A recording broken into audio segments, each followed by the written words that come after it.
लेकिन ये जमीन तो हमारी थी, ये विश्वविद्यालय हमारे थे, ये अस्पताल हमारे थे, मुनाफा तुम क्यों लेकर के चले जा रहे हो? यही सब तो कुछ बातें कह रहा है तेलंगाना का आंदोलन। दूसरी जो तेलंगाना आंदोलन की खूबसूरत बात है, जिससे पूरे मुल्क को सबक मिल रहा है कि तमाम तरह से छले जाने के बावजूद तेलंगाना के लोगों ने न तो अहिंसा का रास्ता छोड़ा है, न जनतंत्र का रास्ता छोड़ा है। बार बार वो पाला बदलते हैं, कभी कहते हैं जनता का आंदोलन करके दिखाओ तो तेलंगाना के लोग सड़कों पर निकल आते हैं, फिर कहते हैं वोट में हरा के दिखाओ तो वोट में भी उनको पटकनी दिया करते हैं। और उसके बावजूद अगर वो सुनते नहीं है तो सुनाने का धीरज भी है।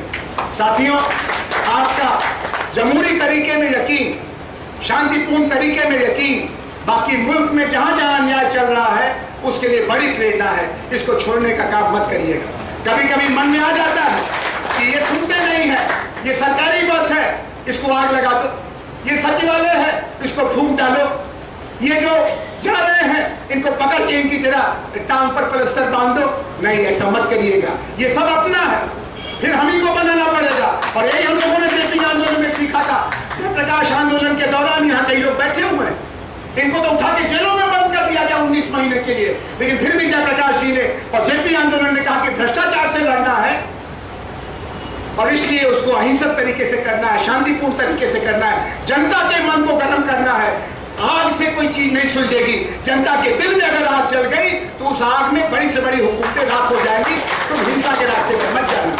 ये जो दूसरा पहलू है तेलंगाना आंदोलन का, और इसके लिए प्रोफेसर जयशंकर जैसे चिंतकों को, सिद्धांतवेत्ताओं को हमें प्रणाम करना चाहिए कि उन्होंने शुरू से ही बात को समझने का काम किया और समझाने का काम किया और कहा कि ये किसी एक की चालबाजी नहीं है, इसमें पत्थरबाजी से कुछ नहीं चलेगा, इसमें जनता का दबाव लगातार बढ़ाते जाना पड़ेगा और वो जितने दांव चलेंगे उन सभी दांव को काटने का काम करना पड़ेगा। और वो आप कर रहे हैं, ये देश देख रहा है। असल में तो अब 2014 का चुनाव आ रहा है, जिन पे तकिया था वही पत्ते हवा देने लगे। यूपीए 2 घट करके यूपीए 0.2 हो गया है। कोई अब इनके साथ चलने को तैयार नहीं है। दिन में तो जाके कैबिनेट की मीटिंग अटेंड करते हैं और रात में चुपचाप जाने कहां कहां किन किन लोगों से मिलते हैं। उसमें तेलंगाना आंदोलन वालों की भी बड़ी भूमिका होने वाली है। अगर ममता बनर्जी 12 एमपी लेकर के इतनी उछल रही है तो आपके पास तो 14-15 एमपी चुनने का फैसला है। और आपके साथ पूर्वी उत्तर प्रदेश के लोग होंगे, बुंदेलखंड के लोग होंगे, हरित प्रदेश के लोग होंगे, विदर्भ के लोग होंगे, क्योंकि तेलंगाना अगर बन गया तो बाकी हिंदुस्तान में भी फिर से एक बार राजनीतिक भूगोल की पुनर्रचना का काम होगा। और इसीलिए आपके साथ बहुतों की उम्मीद, बहुतों का यकीन जुड़ा हुआ है। मैं आपसे सिर्फ इतना ही कहना चाहूंगा अपनी बात खत्म करते हुए कि जिनकी याद में आप यहाँ इकट्ठा हैं, उनकी अपनी जिंदगी एक लंबा सिलसिला था आगे बढ़ने का और उन्होंने लोगों को जोड़ा। अभी तो लोग जिंदा हैं और लोगों ने मुंह फेर लिया है, उनके घर का पता ही नहीं याद आता। ये चले गए 2 बरस बाद, पूरा कमरा भरा हुआ और कैसे कैसे लोग यहाँ बैठे हुए हैं, उनके साथ के लोग बैठे हुए हैं, उनके बेटे बेटियों की उम्र के लोग बैठे हुए हैं, उनके पोते पोतियों की उम्र तक के लोग बैठे हुए हैं। 3 पीढ़ियों के लोग, 3 पुश्तों के लोग यहाँ जयशंकर जी को आज सलाम करने के लिए आए हैं, उनकी याद को खिराज अकीदत पेश करने के लिए आए हैं। ये बहुत बड़ी बात है और उसके मूल में यही बात है कि उन्होंने कब कौन सा दांव चलना है, कब कौन सी दवा का इस्तेमाल करना है, किस मर्ज के लिए, इसको समझा और समझाया। 2014 आने वाला, ऐसे में आपको जयशंकर जी की याद में सही पूरे हिंदुस्तान में क्षेत्रीय अन्याय, क्षेत्रीय विषमता, जिसको आपने इंटरनल कॉलोनियलिज्म कहा है, आंतरिक उपनिवेशवाद, इससे जितने लोग परेशान हैं, जितने आंदोलन परेशान हैं, उन सबको हैदराबाद की बिरयानी खाने का मौका और दावत देनी चाहिए। तो आपके पास आए, आपसे सीखें, आपके साथ हमदर्दी महसूस करें और उन बदले में जब 2014 का चुनाव आए तो भारतीय संघ को मजबूत करने के लिए, तेलंगाना को बनने दो, भारतीय संघ को मजबूत करने के लिए जितने क्षेत्रीय विषमता के शिकार इलाके हैं, उन इलाकों को उनका स्वराज लौटाओ, उनकी इज्जत लौटाओ। इस मुद्दे को 2014 का एक नेशनल एजेंडा, नेशनल इशू 2014 के चुनाव में बनाना चाहिए।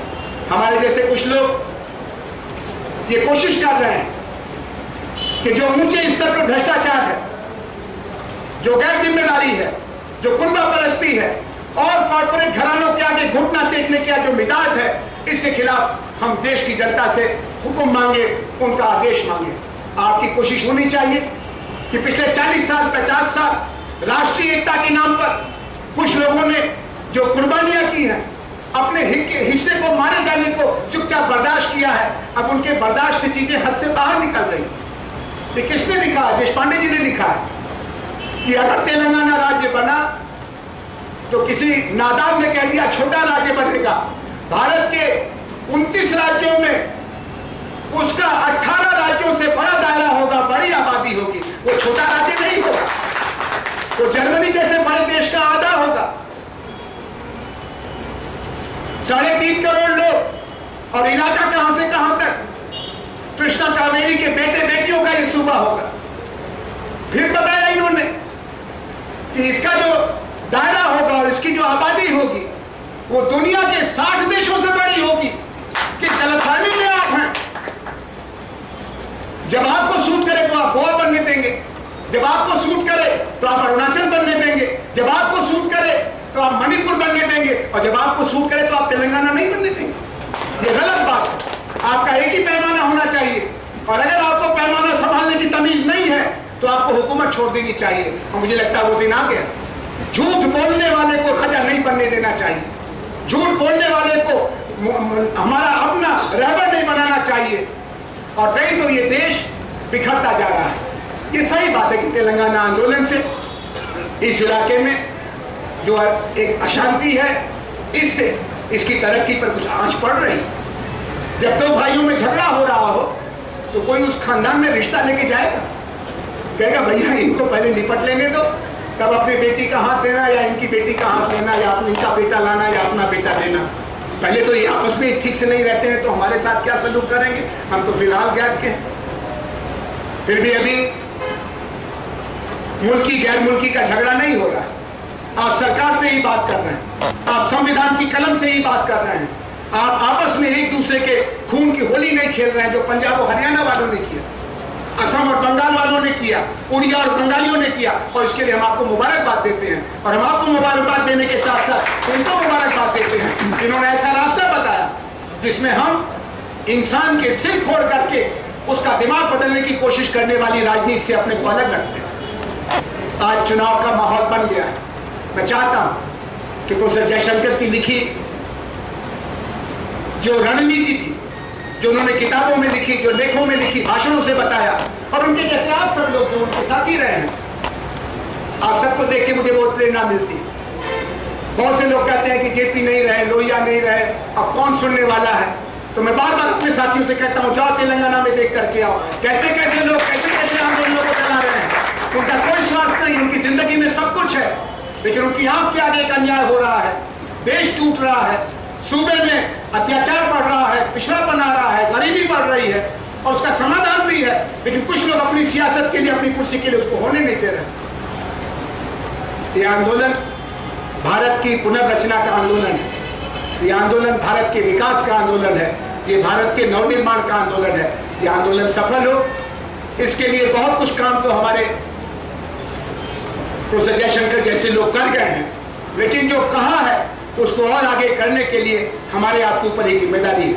मैं खुद एक बड़े दायरे से जुड़ने की कोशिश में हूँ, और जब मैं लौटता हूँ यहाँ से और जब मुझसे पूछेंगे, खासतौर पर आम आदमी पार्टी वाले लोग पूछेंगे कि तुम हैदराबाद गए थे, वहां से क्या खबर लेके आए, तो मैं उनसे कहना चाहूंगा, और उनके बहाने बाकी लोगों से कहना चाहूंगा, हिंदुस्तान की मीडिया से भी कहना चाहूंगा कि इस आंदोलन को जरा नजदीक से और हमदर्दी से समझने की कोशिश करो। ये लगातार छले गए लोग हैं, और इनके साथ घाव पर मरहम लगाने की जरूरत है, इनके साथ जोड़ने की जरूरत है, और फिर शायद बाकी हिंदुस्तान की जोड़ने का काम तेलंगाना के आंदोलन के समाधान से निकलेगा।